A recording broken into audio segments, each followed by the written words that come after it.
Hello aspirants, कैसे हैं आप सब। Welcome back to all of you in my YouTube channel. So आज का जो हमारा इम्पोर्टेंट टॉपिक है वो रहेगा वर्ल्ड हेरिटेज साइट्स। जो इंडिया में वर्ल्ड हेरिटेज साइट्स पाई जाती है, जिनको यहाँ पे हेरिटेज साइट कंसिडर यहाँ पे डिक्लेयर करता है UNESCO। तो ऑल ओवर इंडिया में कितनी हमें वर्ल्ड हेरिटेज साइट्स पाई जाती है, उनके बारे में हम यहाँ पे जानने वाले हैं इस लेक्चर में। और वर्ल्ड हेरिटेज साइट को कंसिडर करने के लिए कितने सारे पैरामीटर्स को क्वालिफाई करना पड़ता है। तो इंडिया में सबसे पहली वाली वर्ल्ड हेरिटेज साइट कौन थी, और लास्ट में अभी करंटली 2021 में कौन ऐड कर दी गई है, और नेचुरल यहाँ पे हेरिटेज साइट्स कितनी है, कल्चरल हेरिटेज साइट कितनी है, मिक्सड हेरिटेज साइट कितनी है, वो सब हम इस लेक्चर में जानेंगे। और जो कि एसएसबी क्लास 4th में जो क्वेश्चन पूछा गया था वर्ल्ड हेरिटेज साइट्स के रिगार्डिंग, वो मैं आपको यहाँ पे इस लेक्चर के एंड में बताऊँगा। बहुत ही इंपॉर्टेंट लेक्चर होने जा रहा है, आप बने रहे मेरे साथ। सबसे पहले बात करेंगे यूनेस्को की, जो इसको यहाँ पे फाइनल अथॉरिटी माना जाता है, जिसका फुल फॉर्म होता है United Nations Educational Scientific and Cultural Organisation. United Nations Educational Scientific and Cultural Organisation, इसको बोलते हैं हम यूनेस्को। ये फॉर्मेशन किया गया था 16 नवंबर 1945। 16 नवंबर 1945, ये देख सकते हैं आप। इसकी डेट ऑफ फॉर्मेशन भी यहाँ पे मैंने दी है, ये देख लीजिए आप। 16 नवंबर 1940 लंदन यूनाइटेड किंगडम में इसकी फॉर्मेशन डाली गई थी। किसके लिए डाली गई थी? Is a specialized agency of United Nation. ये यूनाइटेड नेशन की स्पेशलाइज्ड एजेंसी है। इसका काम होता है promote world peace security through the international cooperation in education, art, science and culture. इसको ऑल ओवर इंटरनेशनल कोऑपरेशन करना पड़ता है in the field of education, art, science, culture में जितनी सारी भी एक्टिविटीज़ होती हैं ऑल ओवर वर्ल्ड में, जितनी कंट्रीज़ हैं उनको आपस में कोऑपरेट करके रखता है यूनेस्को। यूएन की स्पेशलाइज्ड एजेंसी है। 16 नवंबर 1945 में एस्टेब्लिश कर दी गई। हेड क्वार्टर की बात करेंगे तो यूनेस्को का हेड क्वार्टर रहेगा पेरिस, यानी फ्रांस में रहेगा इसका हेड क्वार्टर। अभी करंटली जो हेड डायरेक्टर जनरल इसके हैं वो है ऑद्रे अजूले। आप पर्टिकुलरली याद रखेंगे, इसके हेड डायरेक्टर जनरल अभी ऑड्रे अजूले हैं। एग्जाम में पूछा जा सकता है which one of the following is the head director general of UNESCO, आप बोलेंगे ऑड्रे अजूले जो करंटली है। तो यहाँ पे फाउंडेशन यहाँ पे डाली गई थी 16 नवंबर 1940 लंदन यूनाइटेड किंगडम में। एब्रिवेट करेंगे यूनेस्को की। इसके फाउंडिंग मेंबर्स है यहाँ पे इंडिया है, यूनाइटेड स्टेट्स है, फ्रांस है, चाइना है, मैक्सिको है, ऑस्ट्रेलिया है, तुर्की है, ब्राज़ील है, इजिप्ट है, ग्रीस है एंड मनी मोर कंट्रीज़ है। पर्टिकुलरली यहाँ पे इंडिया भी इसका मेंबर है। और उसके बाद बात करेंगे, ये पेरेंट ऑर्गेनाइजेशन यूनाइटेड नेशंस की है। तो ये तो था रिगार्डिंग द यूनाइटेड नेशन, जो हमारे वर्ल्ड हेरिटेज साइट्स को यहाँ पे फाइनल अप्रूवल देता है कि ये अब कंसिडर कर दिया गया है यूनाइटेड नेशंस का वर्ल्ड हेरिटेज साइट यूनेस्को, जो इसको फाइनल अथॉरिटियन होता है। तो चलिए बात करते हैं आगे, जब हमारे इंडिया में क्या क्या कौन कौन सी वर्ल्ड हेरिटेज साइट पाई जाती है। चलिए जी स्टार्ट करते हैं हम हमारा आज का जो इंडिया की रिलेटिव वर्ल्ड हेरिटेज साइट्स है। ये हमारे पास इंडिया का मैप अवेलेबल है। मैपिक रिप्रेजेंटेशन में अगर आप देखना चाहेंगे वर्ल्ड हेरिटेज साइट्स को किस एरिया में पाई जाती है, almost north, south, east, west हर जगह यहाँ पे वर्ल्ड हेरिटेज पाया जाता है। यहाँ पे चाहे शिमला रेलवे स्टेशन के रेलवे की बात करेंगे, यहाँ पे चाहे हम खाजूराहो की बात करेंगे, चाहे भीमबेटका की रॉक शेल्टर की बात करेंगे, चाहे काज़रंगा नेशनल पार्क की बात करेंगे, यहाँ पे मानस वाइल्ड लाइफ सेंचुरी की बात करेंगे, यहाँ दार्जिलिंग रेलवेज़ की बात करेंगे, यहाँ पे जयपुर सिटी की बात करेंगे, यहाँ पे डोलावेरा सिटी या अहमदाबाद की सिटी की बात करेंगे। ये सारे वर्ल्ड हेरिटेज साइट्स यहाँ पे अवेलेबल है हमारे पास इंडिया में। अगर साउदर्न पार्ट की बात करेंगे तो साउदर्न पार्ट में हमारे रमापटावमा टेम्पल, जो लेटेस्ट 2021 में यहाँ पे डिक्लेयर कर दिया गया world heritage site. Ellora Ajanta caves की बात करेंगे, यहाँ पे हमारे मध्य प्रदेश में देखने को मिलती है। नीलगिरी माउंटेन्स की बात करेंगे तमिलनाडु, महाबलीपुरम यहाँ पे आंध्र प्रदेश की बात करेंगे, यहाँ पे वेस्टर्न घाट्स की बात करेंगे, यहाँ पे एलिफेंट केव्स की बात करेंगे। तो बहुत सारे इंपॉर्टेंट यहाँ पे वर्ल्ड हेरिटेज साइट पाई जाती है। ऑलमोस्ट इंडिया में वर्ल्ड हेरिटेज साइट्स पाई जाती है, इंक्लूडिंग बोथ कल्चरल होता चाहे हो या कोई नेचुरल हेरिटेज साइट हो या मिक्सड हो। हमारे पास 3 टाइप की यहाँ पे वर्ल्ड हेरिटेज पाई जाती हैं। एक तो होती है कल्चरल, दूसरी होती है नेचुरल, और तीसरी बात करूँ मैं मिक्सड, जिसमें कल्चर और नेचुरल दोनों होते हैं। इंडिया में मिक्सड वाली आपको एक ही देखने को मिलेगी, वो कौन सी है वो मैं आपको बताऊंगा आगे। चलिए स्टार्ट करते हैं हम। सबसे पहले हम इसका क्राइटेरिया क्या रहता है, कोई भी criteria for selection of the यहाँ पे वर्ल्ड हेरिटेज साइट को सिलेक्ट करने के लिए हमारे पास यहाँ पे एक क्राइटेरिया होता है। The nominated site must be outstanding, इसका यूनिवर्सल ऑल ओवर वर्ल्ड में उसका आउटस्टैंडिंग वैल्यू होना चाहिए। उनको जो 10 वैल्यूज़ हमारे पास अवेलेबल है, 10 मेंशन क्राइटेरिया है, इनमें से एक ना एक क्राइटेरिया वहाँ पे अवेलेबल होना चाहिए, एक क्राइटेरिया मैट होना चाहिए, तभी जाके उसको यहाँ पे वर्ल्ड हेरिटेज साइट कंसिडर किया जाएगा। सबसे पहले पॉइंट की बात करेंगे, represent the masterpiece of human creative genius. Human creative genius मतलब उसमें बहुत ही क्रिएटिविटी का यहाँ पे रिप्रेजेंटेशन मास्टरपीस होना चाहिए, तभी जाके हम उसको कंसिडर करेंगे कि ये वर्ल्ड हेरिटेज साइट है। सेकंड पॉइंट रहेगा, exhibit an important interchange of human values over a span of time और within a culture area of the world और development in architecture, technology, monumental arts, town. वहाँ पे अगर monuments का art या town planning या landscape design या architecture design देखने को मिलेगा पास्ट में या करंट में, तो उसको भी हम वर्ल्ड हेरिटेज साइट कंसिडर करते हैं। थर्ड पॉइंट रहेगा, BRS ए यूनिक और एक्सेप्शनल टेस्टिमोनी और ए कल्चर ट्रेडिशन और टू ए सिविलाइजेशन, किसी भी सिविलाइजेशन के रिगार्डिंग जो उसका कल्चरल ट्रेडिशन यहाँ पे रिप्रेजेंटेशन मास्टरपीस प्रेजेंट किया होगा, चाहे वो सिविलाइजेशन प्रेजेंट में एग्जिस्ट करती हो या डिसअपियर्ड हो गई हो, लाइक इंडस वैली सिविलाइजेशन, तो उसको भी हम यहाँ पे कंसिडर कर सकते हैं यूनेस्को वर्ल्ड हेरिटेज साइट।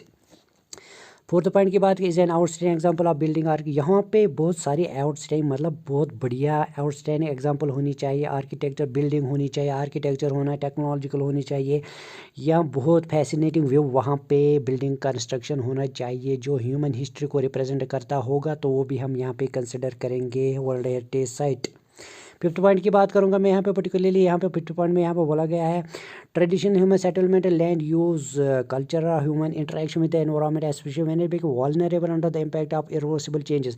मतलब कोई ऐसी जगह जिसका यहाँ पे हम पर्टिकुलर रिप्रेजेंट करेंगे human interaction with the environment, लोगों का एनवायरनमेंट के साथ इंटरेक्शन क्या था, अगर रिप्रेजेंटेशन करेंगे, जैसे हमारे पास अजंता एलोरा केव्स यहाँ पे एलिफेंट केव्स देखने को मिलेगी, वहाँ पे भी उसको कल्चर हेरिटेज यहाँ पे माना जाएगा। सिक्स्थ पॉइंट की बात करूँ मैं, it is directly tangible as with the event of supplying tradition with ideas or with beliefs with artistic literary works of universal significance। चाहे आर्टिस्टिक वर्क हो, चाहे कोई रिलीजियस बिलीफ्स हो, रिलीजियस ट्रेडिशंस वहाँ पे पाया जा होगा, या लिटरली वर्क्स वहाँ पे पाई गई होंगी जो कि आउटस्टैंडिंग होगी, जिनका मतलब ऑल ओवर वर्ल्ड में नोन होगी, यूनिक आर्ट्स होंगे, तो वहाँ पे उसको भी हम वर्ल्ड हेरिटेज साइट कंसिडर करेंगे। ये तो हो गया क्राइटेरिया फॉर कल्चरल साइट्स के। इन 6 पॉइंट्स में अगर एक पॉइंट भी पाया गया तो उसको हम वर्ल्ड हेरिटेज साइट यहाँ पे कंसिडर करेंगे। ये रहा 6 point of criteria for cultural heritage site.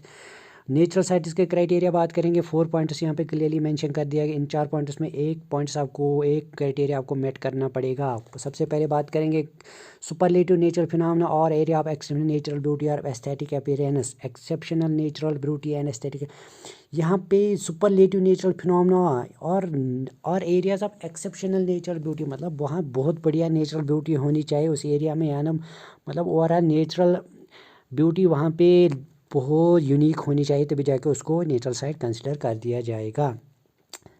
8th point की बात करूँ मैं, it is an outstanding example representing major states of the early history including record of life significant ongoing geological process in the development land forms और significant geomorphic और physiographic features. मतलब physiography जो past में जो वहाँ land farms की वजह से चेंज आ गई है, या जियोग्राफिक या जियोमॉर्फ या फिजियोग्राफिक, मतलब वहाँ पे जो एरिया है, कौन सा एरिया है, कौन सी शेप में है, को प्लेट्यू एरिया में है या माउंटेनी एरिया में है, तो वो भी उसका एक इम्पॉर्टेंट फैक्टर बन जाता है for the criteria of natural site. Another important बात करेंगे, यहाँ पे इकोलॉजिकल और जियोलॉजिकल बैलेंस यहाँ पे देखने को अगर किसी जगह मिल जाएगा। And development terrestrial fresh water American communities of plants, या टेरेस्ट्रियल वाटर या मेरीन इकोसिस्टम में वहाँ पे अगर हमें यूनिक या एक्सेप्शनल चेंज देखने को मिला, कुछ इंपॉर्टेंट देखने को मिला, तो हम उसको कंसिडर करेंगे वर्ल्ड हेरिटेज नेचुरल साइट। उसके बाद 10th पॉइंट की बात करेंगे हम, सिग्निफिकेंट नेचुरल हैबिटेट फॉर, वहाँ पे एक बहुत बढ़िया हैबिटेट होना चाहिए, मतलब एक डिफरेंट यूनिक हैबिटेट वहाँ पे नेचुरल हैबिटेट होना चाहिए जो नेचुरली वहाँ पे एस्टेब्लिश किया गया है, मैनुअली नहीं, मैन मेड नहीं, जिसको conservation of equal diversity including containing threatened species of outstand universal values, मतलब वहाँ पे जितने सारे भी थ्रेटनड हो, वालनरेबल हो, एंडेंजर स्पीशीज़ भी वहाँ पे अवेलेबल पाए गए होंगे, तो उसको भी हम कंसिडर कर सकते हैं नेचुरल साइट। ये थे 10 points of natural site for the criteria of selection of world heritage site. I hope आपको ये समझ में आ गई होंगी। अब बात करते हैं डायरेक्ट हम illegal status of designated sites, मतलब इनको प्रोटेक्ट करने के लिए ड्यूरिंग द वार टाइम, अगर कभी वार होता है तो इन वर्ल्ड हेरिटेज साइट्स को हम प्रोटेक्ट कैसे करेंगे, उसके लिए भी हमने अपना लॉ होता है, उसको लॉ के बारे में बात करेंगे। वो लॉ किस कन्वेंशन में या किस मीटिंग में बताया, इफ़ ये साइट इज डिक्लेयर है वर्ल्ड, अगर कोई साइट वर्ल्ड हेरिटेज यहाँ पे यूनेस्को डिक्लेयर करता है,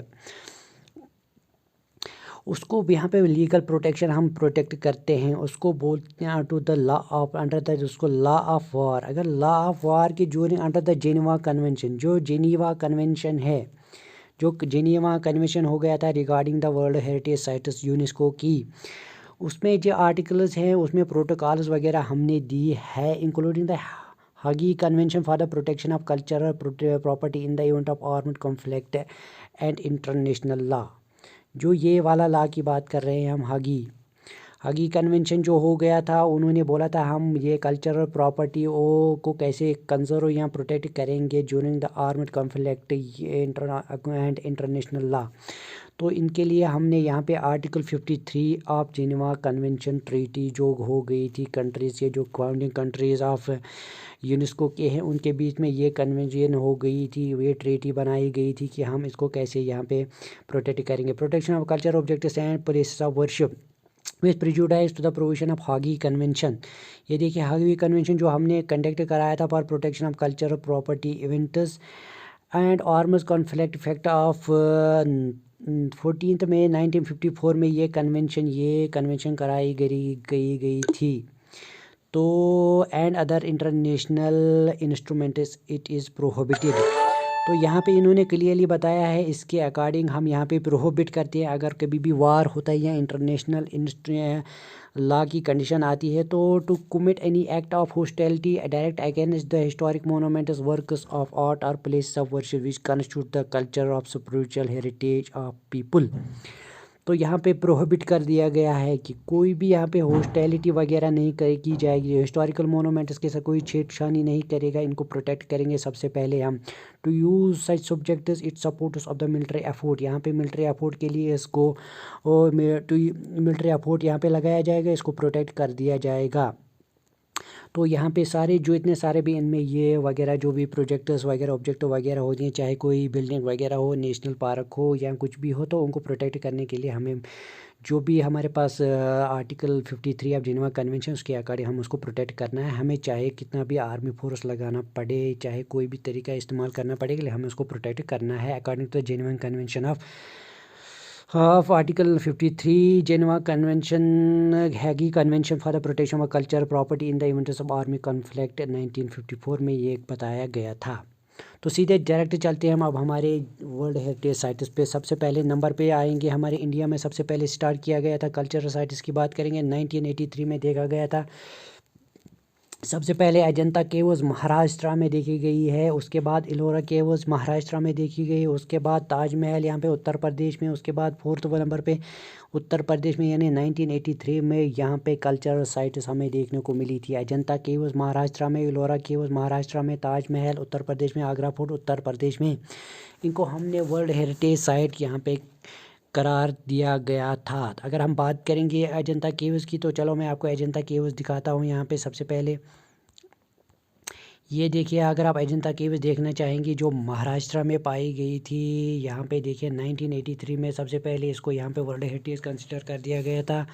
अजंता केव्स को हमने यहाँ पे देख लिया महाराष्ट्र में। उसके बाद हमारे पास इलोरा केव्स भी की बात की हमने। इलोरा केव्स देखिए आप यहाँ पे कितनी ब्यूटीफुल यहाँ पे इलोरा केव्स है। इनको यहाँ पे डिस्कवर करने के बाद इनको वर्ल्ड हेरिटेज साइट यहाँ पे माना गया। ये देखिए कितना सारा यहाँ पे आर्किटेक्चर जो इनक्रेडिबली यहाँ पे बनाया गया है, जिसको हम यूनिकली यूनिवर्सली डिस्टिंक्ट कह सकते हैं। बिल्कुल ये वर्ल्ड हेरिटेज कंसिडर करने के पैरामीटर्स को मेट करता है, तभी जाके इसको यहाँ पे वर्ल्ड हेरिटेज साइट माना गया था। उसके बाद बात करते हैं हम ताजमहल। ताजमहल तो 7 वंडर्स ऑफ वर्ल्ड में भी माना जाता है। तो ये यूपी में है, यूपी में यहाँ पे है। तो इसको 1983 में यहाँ पे वर्ल्ड हेरिटेज साइट कंसिडर कर दिया गया था, क्योंकि ये कल्चरल साइट मानी जाती है, क्योंकि जो इसका डिस्टिंक्ट फीचर्स है या डिस्टिंक्ट आर्किटेक्चरल डिज़ाइन था इसका जो यूनिक है ऑल ओवर वर्ल्ड में, उसके लिए इसको वर्ल्ड हेरिटेज माना गया था।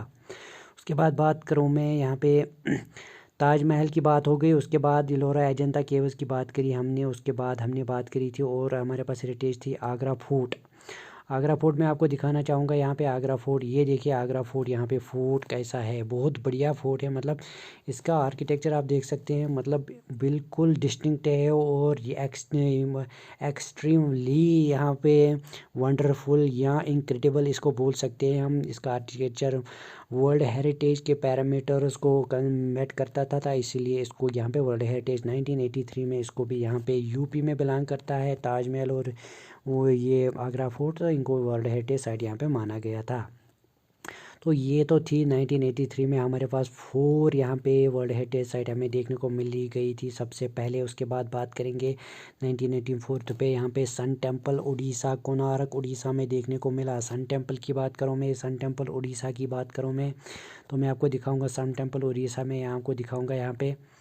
ये देखिए सन टेम्पल उड़ीसा, ये देखिए 1984 में इसको भी वर्ल्ड हेरिटेज का माना गया था, क्योंकि इसका जो आर्किटेक्चरल डिज़ाइन आप देख सकते हैं, ये देखिए कैसे बनाया गया है। मतलब अगर आप देखना चाहेंगे तो ये तो बहुत मास्टरपीस ऑफ वर्क आर्किटेक्चर माना जा सकता है, जो रिप्रेजेंट करता है कल्चरल हेरिटेज को, जो हमारे हिस्ट्री पास्ट में आर्किटेक्चरल डिज़ाइन था इसका यहाँ पे वंडरफुल मास्टरपीस यहाँ पे इन्होंने प्रेजेंट किया है। तो अभी जाके इसको ये वर्ल्ड हेरिटेज कंसिडर कर रही है। हमने 1984 में यूनेस्को ने इसको बोला हाँ ये वर्ल्ड हेरिटेज साइट अब कंसिडर हो गई है।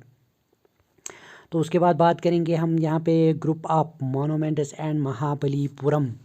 महाबलीपुरम की बात करूँ मैं, महाबलीपुरम आता है हमारा तमिलनाडु में। तमिलनाडु में महाबलीपुरम, यहाँ पे मोनूमेंट ग्रुप अप होता है। यहाँ एक मोनूमेंट नहीं, यहाँ ग्रुप है। यहाँ पंचरथा है, यहाँ पे शोर टेम्पल है, यहाँ पे अर्जुनाज पीनेंस और डिसेंट ऑफ गंगीज है, यहाँ पे केव्स टेम्पल्स है। इतने सारे ग्रुप मोनूमेंट्स यहाँ पे देखने को मिलेंगे, तभी जाके इसको group of monuments at Mahabalipuram को भी कल्चरल हेरिटेज माना गया था। ग्रुप ऑफ मोनूमेंट्स या महाबलीपुरम तमिलनाडु की बात करें, मैं आपको दिखाऊंगा यहाँ पे महाबलीपुरम का वर्ल्ड हेरिटेज साइट क्या ऐसे दिखता है, मैं आपको दिखाऊंगा यहाँ पे। ये देखे ताजमहल भी हमने देखा यहाँ पे। ये देखिए महाबलीपुरम तमिलनाडु में जो हमें मोनूमेंट्स देखने को मिलेंगे, जो मास्टरपीस था यहाँ पे आर्किटेक्चर का।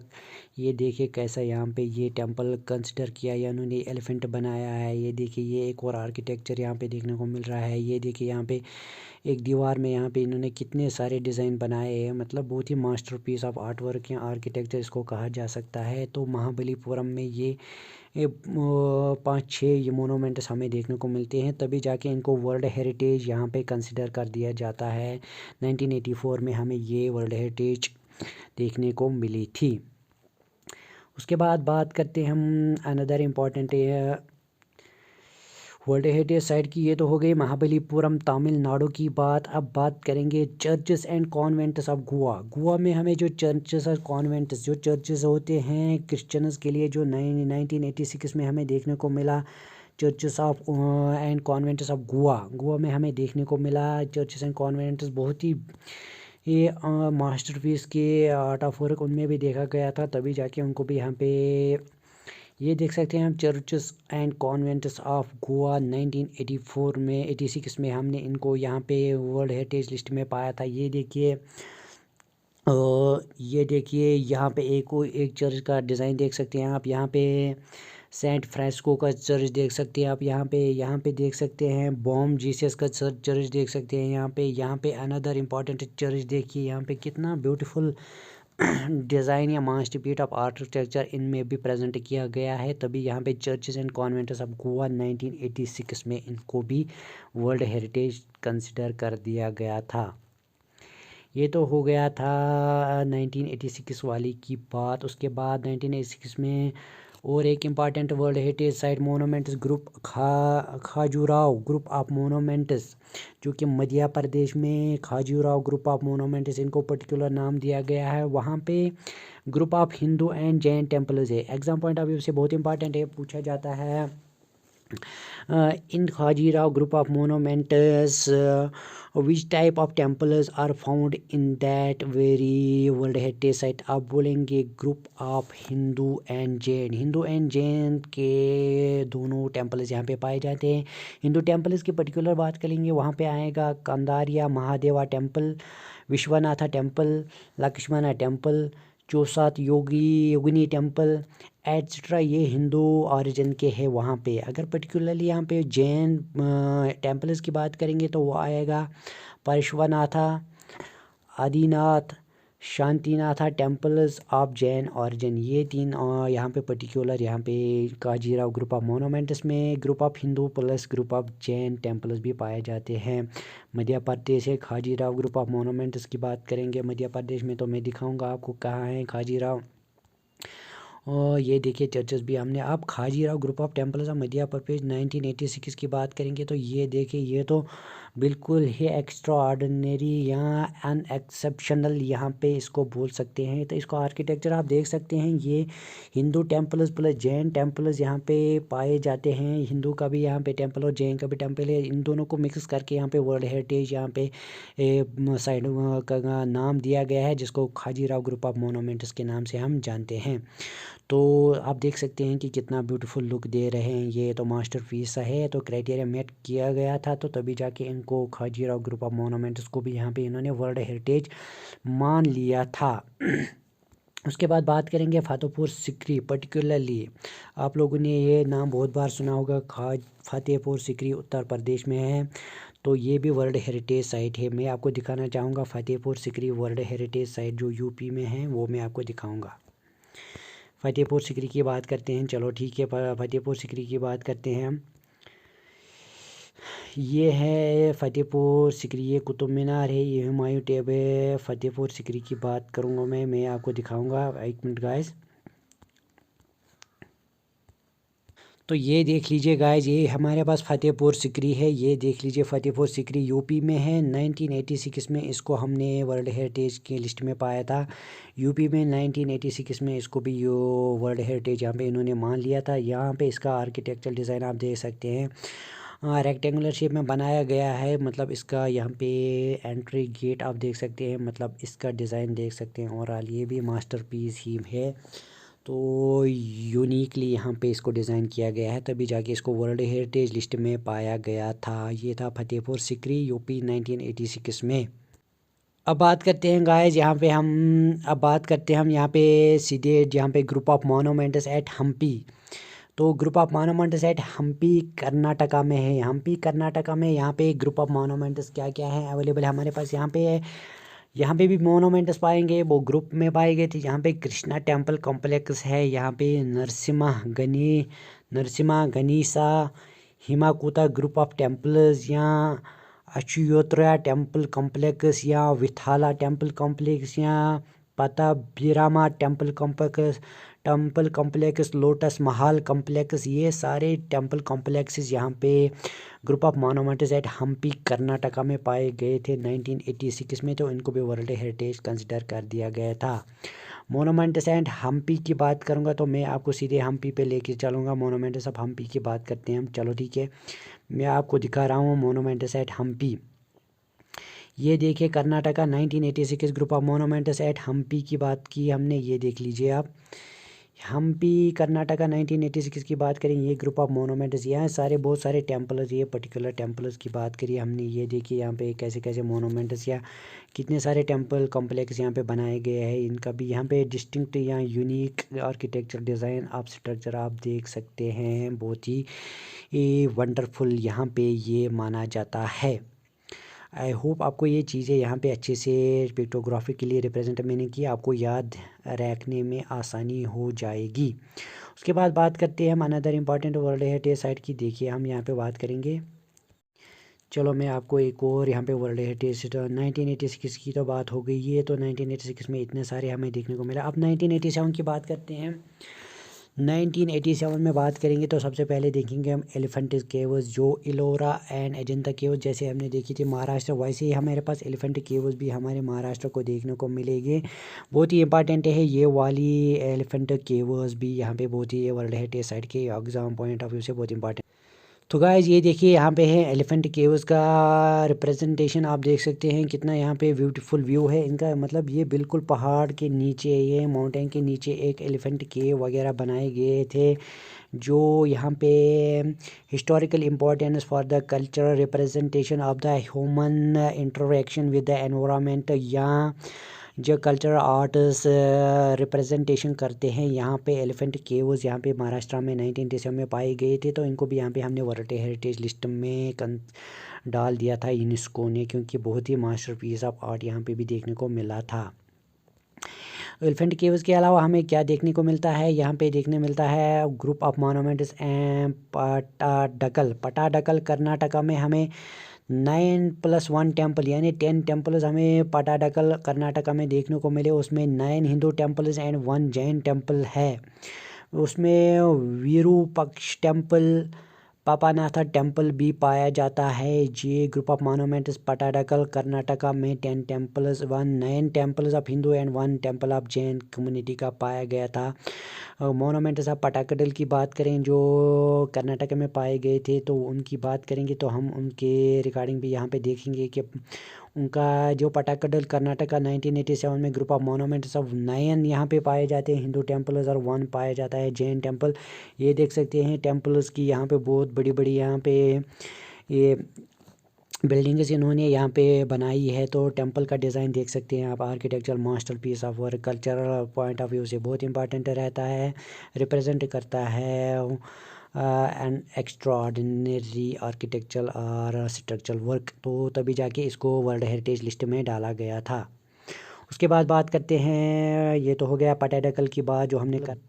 ग्रेट चोला टेम्पल की बात करें जो तमिलनाडु में पाया जाता है। Great Chola temple, Brihadeeswara temple Thanjavur Tamil Nadu, Airavatesvara temple Darasuram temple जो तमिलनाडु में पाए जाते हैं। ग्रेट चोला टेम्पल है यानी चोला कम्युनिटी के टेम्पल यहाँ पे पाए जाते हैं, कहाँ पे तमिलनाडु में। इनको भी हम वर्ल्ड हेरिटेज लिस्ट में डाल दिया है हम लोग। तो ये देख लीजिए गाइस, यहाँ पे हमने ग्रेट चोला टेम्पल को रिप्रेजेंट इन्होंने कैसे किया है। ग्रेट चोला टेम्पल जो तमिलनाडु 1987 में इनको यहाँ पे वर्ल्ड हेरिटेज लिस्ट में डाला गया था।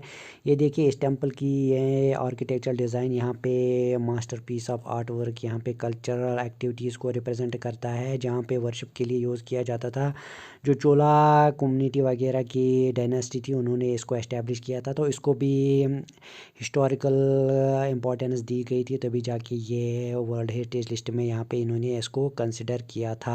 अब बात करते हैं 1989 में हमें सबसे पहले देखने को मिला गया था बुद्धिस्ट मोनूमेंट्स एंड सांची। मध्य प्रदेश में हमें सांची का बुद्धिस्ट मोनूमेंट्स देखने को मिला गया, जिसमें इंक्लूड था great stupa, Ashoka pillar. Ashoka pillar important रहेगा, great stupa and Ashoka pillar important रहेगा। एग्जाम पॉइंट ऑफ व्यू से इसको स्टार मार्क कर दीजिए, क्योंकि एग्जाम में पूछा जाता है अशोका पिलर और सांची ग्रेट स्तूपा के बारे में। शुंगा पिलर भी यहाँ पे पाया जाता है। Shri Satakarni inscription of Satavahana period का जो इंस्क्रिप्शन पाया गया यहाँ पे। वेरियस अदर स्तूपास भी यहाँ पे पाए गए। सांची स्तूपा भी मध्य प्रदेश में पाया गया था। अशोका पिलम भी वहीं पे अवेलेबल है। ये 1989 में इसको वर्ल्ड हेरिटेज कंसिडर कर दिया गया था। एग्जाम पॉइंट ऑफ व्यू से बहुत इंपॉर्टेंट है। सांची स्तूपा की बात करेंगे तो यहाँ पे बुद्धिस्ट मोनूमेंट्स की बात करेंगे तो ये सांची, ये मध्य प्रदेश 1989 में यहाँ पे ये देखिए सांची स्तूपा इस शेप में होता है, ये सर्कुलर शेप में होता है, इसके ऊपर ये टॉम्ब होता है, इसके आगे ये गेट होता है, इसके ऊपर ये वाला ऐसा ऐसा शेप में इन्होंने ये फिगर बनाई है। तो ये मास्टरपीस ऑफ